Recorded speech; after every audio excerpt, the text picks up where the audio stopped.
Hey guys, my name is Alejandro. I'm an average tennis player, and this is episode 1.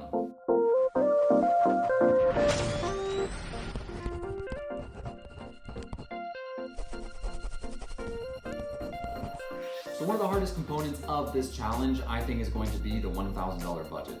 I did definitely want a budget to be part of the challenge, mainly because I didn't want just to be able to spend tens of thousands of dollars on the best coaches and the best training equipment. I felt like it would lose a little bit of the average player aspect to it. Not that I'm saying that without the budget, it would be an easy challenge. Absolutely not. But it's not really in the spirit of what I want to do. The second reason is really that I don't have the tens of thousands of dollars. But most importantly, the spirit thing. So without further ado, let's get to budgeting. Budgetary? No budgeting, right? Let's do the budget. So firstly, actually I'm gonna write in small so we have enough space. Club membership plus 2 group classes a week, $360. So quick disclaimer, I live in a small city in France, so tennis club fees are not very high.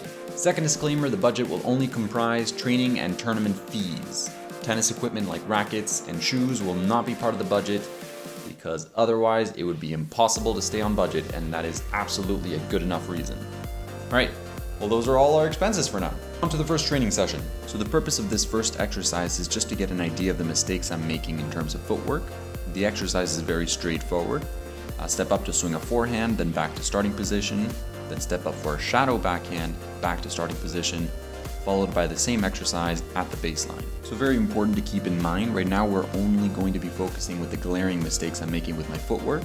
For now, we're going to have to ignore the numerous flaws with my swing and stance. That will be the subject of another episode. If you spot a mistake with my footwork that I didn't catch, definitely let me know in the comments below. Alright, so one of the most obvious mistakes I make is very simply not moving my legs enough to get into the best possible position. Like here, for example. My steps were simply too short, which culminates in an off balance and bad shot. The next mistake I'm making repeatedly is not bending my knees to meet the ball. On this next example, the ball isn't even low, so it didn't require too much knee bending on my part. But being the smart person that I am, I decided to instead extend my legs and even jump, causing me to mishit the ball, directing it to the only place it could go, into the warm embrace of the net. My third footwork sin is a lack of forward momentum. I'm guilty of this in every shot, but particularly on my backhand, where, at contact with the ball, I am continuously falling backwards instead of leaning in to meet the ball, which can limit considerably the force I can apply to the ball.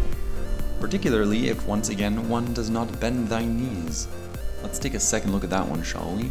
Well, with the falling backwards and the unyielding knees, it's a 2-for-1 special.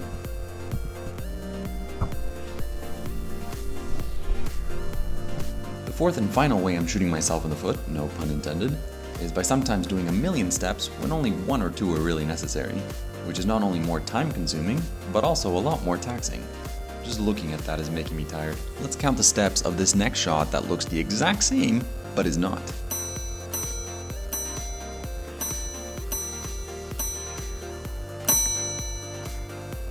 Those are the 4 major footwork mistakes I was able to pick out that I will be correcting through aggressive and persistent drills. I'm already looking forward to it.